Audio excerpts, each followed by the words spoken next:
Begin by removing your Atlantic pond and garden protector or any netting used to keep leaves and debris out over the fall and winter. Clean and store for next season. Clean out any debris from the falls and stream bed.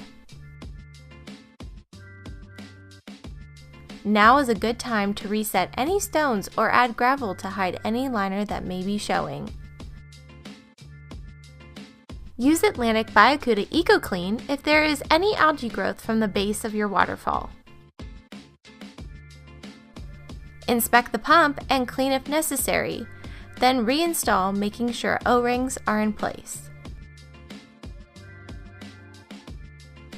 If you have an ionizer, inspect the anode and replace if necessary.